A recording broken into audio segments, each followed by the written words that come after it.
2부 시작하겠습니다. 두 번째는 CCS인데 일단 CCS라는 자체가 기술 자체를 굉장히 생소해 하실 거예요. 네, 맞습니다.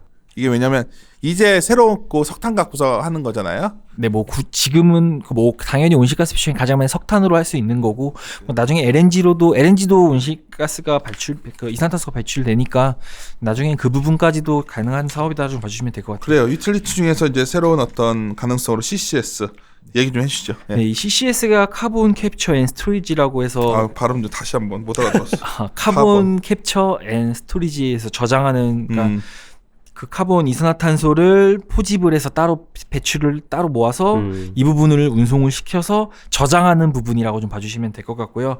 저장 같은 경우는 주로 땅속 지중해 하거나 아니면은 기존에 했던 유전이나 뭐 가스전 이런 데에 좀 한다라고 봐주시면 이산화탄소 배출이 많은 곳에 가가지고 네. 이산화탄소를 갖다 이게 좀 집약해서 모으는 거잖아. 네, 그렇죠. 네 맞습니다. 포집을 해서. 야, 이게 가능하다는 자체가 놀라운데. 네. 상상이 안 가는데 어떻게 그치? 가스를 그러니까 말로 들으면 그렇다는데 이거 어떻게 하는 그러니까요, 건지 난 잘 그게. 모르겠더라고. 설명 좀 해주세요. 그러니까. 간단하게 배경부터 말씀드리면 잘 아시다시피 2015년 12월에 파리규 협정 이후에 이제 신기후 체제에 돌입을 했고요. 거기서 나왔던 핵심 내용 같은 경우가 지구의 평균 온도 상승을 2도 이내로 제한하기 위해서는 온실가스 배출량을 좀 감축해야 된다. 이런 좀 중요성이 좀 많이 부각이 되면서 이러면서 전 세계적으로 재생에너지가 우선 가장 먼저 당연히 온실가스 배출이 없다 보니까 많이 늘어난 부분이 있었고요. 하지만 지리적으로 이 재생에너지라고 할 수 있는 게 결국은 지리적 요건도 어느 정도 갖춰줘야 발전이 되는 부분이 있고, 그러다 보니까 이런 부분이 불균형적으로 재생에너지만으로 이 온실가스 배출량 감축하기에는 쉽지 않은 상황이고, 또 기존에 아시다시피 화력발전이 차지하는 비중 자체가 크다 보니까 거기서 기존에 나오는 것까지도 좀 감축을 해야 되는데 그 부분이 안 되다 보니까 좀 이런 CCS라는 기술이 나왔고요. 이 기술에 대해서 간단하게 언급이 된 부분은 이제 매년 IEA에서 나온 자료를 보시면 페이지 23페이지 그림 10번이고요. 결국은 지구 온도 상승을 방지하기 위해서는 이산화탄소 감축 시나리오에서 이제 지금 CCS가 과거에는 17%까지 차지했는데 좀 빠지긴 있긴 하지만 아직 상용화가 안 되다 보니까 여전히 14%로 좀 일정 비중을 차지하고 있다. 이렇게 좀 봐주시면 될 것 같습니다.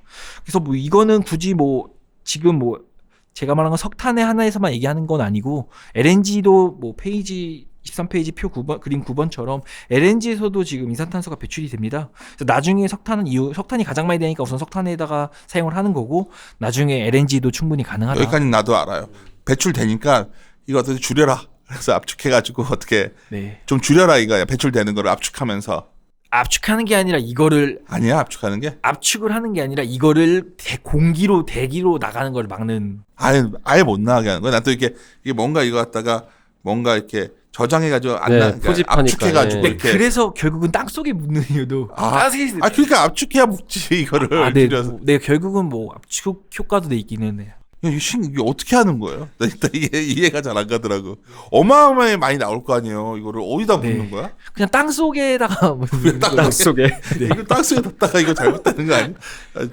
죄송합니다. 이거 제가 상상이 잘 안 가서. 네. 예. 그래서 페이지 24페이지 표 12번처럼 국내 이제 온실가스 감축 로드맵에도 이 CCUS라고 해서 이 부분이 약 1000톤으로 지금 포함이 되어 있을 정도로 아직 상용화는 안 됐지만 어느 정도 지금 개발이 좀 활발하게 일어나고 있는 기술이다 정도로 봐주시면 될 것 같습니다. 그래서 이 기술에 대해 간단하게 밸류체인을 말씀드리면은 결국은 이 화석연료 연소에 나오는, 그러니까 화석연료로 지금 석탄력 발전에서 화석연료가 이제 나오는 부분에서 지금 탈질 타랑 설비라고 해서 질소랑 황물질을 제거를 하는 탈질 타랑 설비가 지금 상용화되어 있고요. 여기 다음으로 이제 하는 게 이 CCS 장비라고 좀 봐주시면 될 것 같아요. 그래서 여기서 나오는 이산화탄소 부분을 그러니까 결국은 그 화력 발전소가 있으면 그 옆에 또 그와 거의 만약에 그 양의 대다수의 이산화탄소를 포집을 해오려면은 또 그와 비슷하게 큰 설비가 필요를 합니다. 그러다 보니까 경제성이 좀 많이 떨어져갖고 그래서 하기 쉽지 않겠다. 간단하게 그림 한 번만 보여드리면은 페이지 28페이지 그림 15번 보시면은 이게 지금 있는 실증 플랜트인데 여기 조그만 거 말고 엄청 큰 거 있지 않습니까? 네. 이게 그 장비야? 네, 이게 그 이 포집 플랜트 기술입니다. 내에서 제일 큰데? 네, 이게 그 포집 기술입니다. 이게 한 몇 층 높이 정도 되는 거예요? 네. 이게 얼핏 이거 상상이 안 잘못해 가는데. 터지면 어떻게 이것도 해놨다 저장해놨다가. 아, 뭐 그러지는 않는 엄청 걸로 큰 거 알고 있고요. 같은데. 그러니까 결국은 이게 그 흡수제라고 해서 이 흡수를 네. 해서 이걸 흡수한다. 네, 이산화탄소만 따로 배출을 하는 거죠. 그러니까 이 흡수제가 액체행도 있고 고체향도 있고 아니면 분리막으로 이렇게 나눠져 있는데 액체 흡수제를 위에서 뿌려서 이산화탄소가 올라오면서 흡수제에 이산화탄소가 되게 단순 기술 같은데 느낌이. 보니까 나오면 이산화탄소가 나오는 걸 갖다가 네. 뭐 뿌려가지고 네, 이산화탄소 거기에 붙는 그 흡수시켜가지고 네. 저장하겠다는 거죠. 아니죠. 흡수시키고 그거를 나중에 다시 또 그 수송하는 단계에서 흡수제는 또 따로 빼갖고 흡수제는 또 다시 위로 올라가고 약간 그런 구조로 알고 있는 상황입니다. 그래서 크게 흡습식, 건식 그리고 분리막 이렇게 세 개로 돼 있는데 습식은 액체 흡수제를 사용한다고 봐주시면 될 것 같고요. 건식은 고체 흡수제를 사용한다 이렇게 좀 봐주시면 될 것 같습니다. 그래서 지금 결국은 아까 말했던 이 포집 소비가 엄청 크잖아요. 그만큼 이 CCS 전체 비용의 이게 약 70-80%를 차지한다 이렇게 봐주시면 될 것 같습니다. 그래서 우선 이 기술은 전 세계적으로 좀 많이 개발 중에 있고요. 기술이 어려울 것 같진 않아. 느낌에 딱 그냥. 아니야? 지금 전반적으로 지금은 이 기술이 우리나라에 상용화는 안 됐고 주로 이 기술은 우리나라에서 에너지기술연구원에서 이 KCRC라고 해서 이쪽을 전반적으로 그 연구하는 그 연구 단체가 있습니다. 제가 거기 가서 인터뷰를 해서 들은 내용들인데 아직은 상용화는 안 됐고 경제성이 떨어지다 보니까 그들도 이 기술을 이전을 시켜주려고 하는데 지금 그 말은 네. 이게 뭐 얼른 흡수시키거나 뭐 아까 뭐든 습식을 하든 건식을 하건 뭐라건 간에 해서 저장하는 건데 그 저장시키는 방식이 엄청 새로운 획기적 방법은 아닌 것 같다. 아, 네, 그런 건 맞습니다. 근데 다만 경제성이 없으니까 안 하는 거 아니야? 우선은 그게 좀 많이 큰 것 같고요. 그중에 좀 많이 돈이 너무 들겠는데. 근데 어차피 이미 기술 같은 경우 전 세계적으로 다 개발이 돼 있고 그러니까. 다 실증 플랜트 위주로 하면서 더 경제성을 향상하기 위해서 좀 많이 노력을 하고 있다고 좀 봐주시는 게 맞을 것 같고요. 그렇죠. 그래서 얼마나 효과가 좋냐면 표 13번처럼 용량이 같을 때 지금 발전 효율 자체는 조금은 떨어지지만 투자비도 확실히 좀 많이 들죠. 하지만 운영비도 좀 들고요. 하지만 배출 개수가 많이 확 떨어진다라고. 유연탄과 비교해보니까 무슨 좀이 아니라 운영비 어마어마하게 늘어나고. 네, 그래서 결국 운영비가 왜 이렇게 많이 비용이 늘어나? 많이 그러니까 네. 기본적으로 투자비보다 운영비가 엄청 네. 드는데? 네, 근데 이게 저도 그냥 들은 얘기인데 지금은 경쟁이 안 좋은데 사실 이게 활성화가 되려면 정부의 좀 지원도 있어야 되고 그러니까 과거에 탈질 타랑 설비들도 이랬다고들 많이 얘기하시더라고요. 타랑 설비도? 네, 그러니까 그때는 아예 이 제품이 표준화가 안 되다 보니까 아직은 타랑 설비 얘기가 약간 이해가 됩니다. 네. 이게 왜냐면 그 플랜트 때 타랑 들어가면서 뭐 네. 굉장히 개선된 부분도 있거든요. 네, 그러니까 결국은 비용 절감할 수 있는 부분 최대한 절감을 하는 부분으로 가고 우선은 좀 이 기술은 확보가 어느 정도 된 상황이고요. 전 세계적으로 많이 되게 지금 활발하게 지금 개발 중에 있습니다. 그래서 뭐 방금 얘기하신 대로 경제성이 지금 떨어지니까 이 향상을 위해서 뭐 페이지 27페이지 그림 13이랑 표 14는 참고하시면 될 것 같고요. 정말 전 세계적으로 다양한 나라들이 이런 CCS 시설에 대해서 아직 상용화는 안 됐지만 개발을 진행 중에 있다 정도로 참고하시면 될 것 같고요.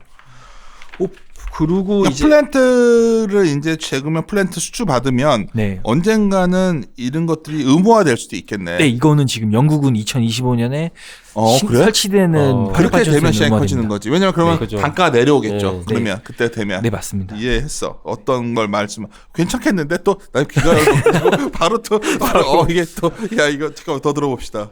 그래서 경제성 향상을 위해서 두 가지로 지금 활용이 되고 있고요.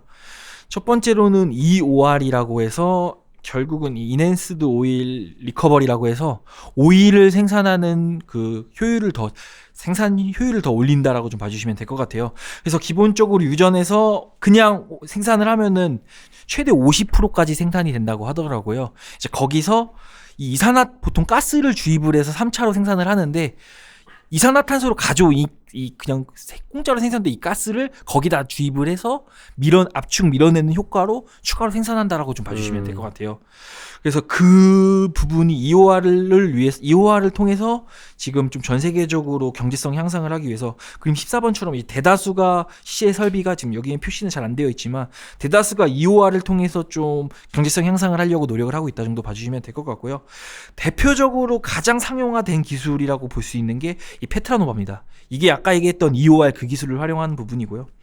이 화력 발전소의 일부 한 이 기기에다가 이 CCS 설비를 설치를 했고요. 이 설비를 하고 여기서 나온 포집 설비를 수송을 지금 이게 텍사스주 휴스턴 근처에 있는 부분인데 이거를 이제 텍사스 쪽에 그 쉐이로에 많이 나오잖아요. 그쪽 웨스트렌치라는 유전에다까지 옮깁니다. 수송을 한 130km 되는데 거기까지 이 파이프라인을 연장을 합니다. 그래서 거기서 그 유전에다가 아까 말한 이 EOR 공법을 활용을 하니까 원유 생산량이 엄청 많이 늘어났습니다. 이거는 뭐 이게 지금 NRG 에너지라는 회사가 지금 하고 있는데 그 사이트 가면 아예 나오는 정도. NRG 에너지라는 곳에서 인용한 거든 자료를. 네, 그 부분 보시면 나오는데. 완전 서로 좀 윈윈이네요. 재밌네. 네, 배출량도 예. 90% 감축이 됐고 원유 생산은 1,300% 예. 늘어났다. 뭐 여기서 얘기하는 걸로는 결국은 그들은 이 설비에 대한 투자 비용 회수를 이 원유 생산량으로 하겠다 이렇게 얘기를 할 정도로 지금 이렇게 경제성 향상을 위해서 좀 많이 노력을 하고 있는 부분이고요. 근데 이게 나 궁금해하는 게 이게 어떻게 효율이 늘어나는 거지? 이게 어떤 기술이지? 그러니까 효율을 그러니까 그 CCS 그러니까 결국은 다른 방식으로 고부가가치 창출을 해서 그 비용단을 그러니까 이걸로 인해서 창출하는 비용을 좀 낮추는 구조라고 좀 봐주시면 될 것 같아요. 난 여기서 문장 중에 네. 페트로노바는 연간 140만 톤의 이산화탄소를 포집할 수 있으며 네. 포집의 이산화탄소를 아까 말했던 130km 떨어진 웨스트 브레이렌치 유전으로 수송해가지고 원유 회수율 증진에 이용한다 네, 그랬잖아요. 아까 말한 그 EOR 공법이라고 해서 유전이 있으면 유전 그거 아까 반대편에다가 거기다가 이산화탄소를 주입을 해서 이 압축 밀어내는 내가 네. 왜 아직까지 바람을 이렇게 불어넣어서 하는 거랑 똑같은 거네. 네. 네. 그러니까 그러면 이거지 유전에는 이걸로 EOR 차니까 이제 이해했어. 왜 이렇게 머리가 나쁘냐 나는. 기본적으로 기름 유전을 뺀 데는 이산화탄소를 채우는 거니까. 네 거기다가 기가 막힌데 이거는 이런 데서 이거 하면 좋겠다. 그러니까 지금 그쪽으로 좀 많이 개발을 많이 하고 있고요. 뭐 그래서 뭐 잘 아시는 노르웨이 이런 데도 뭐 재생에너지가 많은데 왜 하냐 하는데 EOR 공법이 있으니까 좀 한다라고 봐주시면 될 것 같고요. 뭐 국내 같은 경우도 이제 별로 할 일이 말씀드린 없을 것 같은데. 국내는 아직 국내는 땅을 진짜 파가지고 맞아요. 했는데. 그러니까. 국내는 좀 제가 아는 거로는 가스공사가 동해 가스전이 있어서 왜 고려를 그래, 진짜. 그러니까 고려 정도는 했다고는 들었어요. 고려를? 네, 검토 정도는 한다고 근데 들었어요. 이거 진짜 미국이 되게 좋겠네요. 미국은 진짜. 예. 그러니까 그런 자원이 많은 호주 쪽이 왜 개발이 많냐면 호주도. 네 그런 부분. 근데 네. 이제 이렇게 얘기를 하셨어요. 그러다 얘기하신 거죠. 그러니까 국내 기술 쪽. 네, 국내도 아까 얘기했듯이 습식 같은 경우는 서부발전에서 실증 플랜트가 지금 가동 중에 있고요. 건식 같은 경우는 KC코트렐이 뭐 지금 화동 화력발전소나 뭐 어디 대구 그 염색단지에서 지금 하고 있고 분리막 같은 경우는 한라시멘트에서 실증 프로젝트 하면서 기술 다 확보된 상태이고요. 하지만 저장만 안 돼 있는 상황입니다. 저장 같은 경우는 잘 아시다시피 이게 저장하기 가장 좋은 곳으로 포항을 선정을 해서 이 KCIC가 넣은 건 아닌데 가스공사가 살짝 주입을 했다고 하더라고요. 그 이후에 이제 지진이 나면서 이제 민원 잘 아시다시피 최근에 언론에서 공개됐듯이 민원 이슈로 지금 거기에 이 가스를 주입을 한 게 때문에 된 건 아니다라고 결과적으로 나오긴 했지만 민원 이슈로 해서 지금은 좀 펜딩된 상황이다. 그래서 지금 이 2020 사업까지 2022년까지 개발하겠다는 프로젝트 다른 거 다 순조롭게 됐는데 저장 부분만 지금 좀 아직 그 펜딩이 되면서 아직 좀 확보하지 않았다 이렇게 보시면 됩니다. 그래서 경제성 활용으로 아까 말했듯이 이 EOR 공법이 하나 있고요. 그 다음으로 할 수 있는 게 활용 부분이라서 CCUS라고도 표현을 하는 부분인데 이제 딜리티에서 할 수 있는 부분인데 이 CCU는 결국은 이산화탄소가라는 게 되게 안전한 그 원소라고 하더라고요. 그래서 이거를 수소보다 훨씬 안전하지. 네. 아까 수소했지만. 그래서 이거를 화학적이랑 생물학적 반응을 통해서 여기로 합성가스로 수소가 나올 수도 있는 거고, 뭐 고분자, 뭐 썩는 그런 그 플라스틱 원재료를 만들 수도 있고, 그 뭐 생물학 쪽으로 바이오 디젤 생산할 수 있고, 일단 그런 쪽으로도 이미 기술을 확보한 상태라고 저는 알고 있는 상황입니다. 그래서 뭐 결국은 포집된 전부의 이산화탄소를 그걸로 만들진 않겠지만 일부는 그 유로 CCUS로 활용을 하겠고 일부는 뭐 EOR이나 이런 뭐 지중으로 넣거나 뭐 이런 식으로 아마 활용하지 않을까, 좀 이렇게 보고 있는 상황이라고 보시면 될 것 같습니다. 그래서 관련된 기업을 참 어렵게 그냥 갖다 붙이신 건지 아니면 진짜 관련된 건지는 KC코트렐 환경 플랜트 좋은 회사인데 네, 그러니까 상당히 이게- 좋은 회사에 사실 이걸 CCC 기술을 얘기할 종목은 아니야. 네. KC코트렐은 저는 다른 걸로 예전부터 이게 이 회사 이거 기술이 있는 걸로 저 들어가지고 네, 그러니까 근데 유일하게 아닌가요? 있습니다. 기술은 있지. 아 있는데 그러니까 우리나라에서 유일하게 이 회사만 이걸 하고 있어서, 그러니까 저도 CCS를 찾다 보니까 뭐 다 없다. 그러니까 이 기술에 대해서 얘기가 없더라고요. 유일하게 얘네만 이걸 하고 있어서 사실 그래서 썼다 정도로 봐주시면 될 것 같고요. 하지만 회사 같은 경우는 뭐 이게 지금 뭐 실적으로 나오는 것도 아니고 그러니까 나오는 거는 사실 뭐 대기가 이 근데 회사가 아까 이 회사가 딱 떠오른 게 뭐냐면 나는 아까 타랑을 얘기하길래 타랑 네. 타랑 그치 타랑 오. 설비는 KC코트렐이 꽤 네, 하거든. 맞습니다. 네, 맞습니다. 타랑 옛날에 탈진. 아까 플랜트 같은 게 타랑 설비 들어가면서 네. 얘가 좋아지고 네. 근데 이게 만약 플랜트화 되면 굉장히 좋은 회사예요. KC코트렐은 네. 잠깐 설명 좀 해주세요. 네, KC코트렐. KC코트렐 간단히 설명드리면 이 회사가 CCS를 이 회사는 제가 알기로 지금 보는 게 타랑 탈지만 보는 게 아니라 이제 대기 환경 플랜트에 그럼요. 좋은 그냥 토탈 솔루션을 제공하는 회사로 굉장히 좀 다양하게 네, 하려고- 환경엔 네. 대표적인 기업이지. 네, 그래서 되게 이런 부분으로 지금 투자를 한 거라고 저도 들었고요. 그래서 지금 뭐 실적의 대다수는 그 미세먼지를 제거하는 집진 설비가 있고 그 다음으로 이제 탈질 타랑 설비 이렇게 두 가지가 좀 있다 좀 봐주시면 될 것 같고요. 이 회사 주가 보시면 상당히 많이 올랐습니다. 이 회사가 그때 미세먼지 테마주로 좀 엮이면서 좀 많이 올랐다 정도로 봐주시면 될 것 같습니다. 이 회사는 지금 가지고 있는 이 탈질 타랑 설비 같은 경우는 경쟁 업체가 많다 보니까 마진이 그렇게 좋지는 않은 구조고요. 그나마 제가 봤던 이 회사가 긍정적인 부분은 보시면 2018년에 신규 수주가 약 3천억으로 확 급증을 합니다.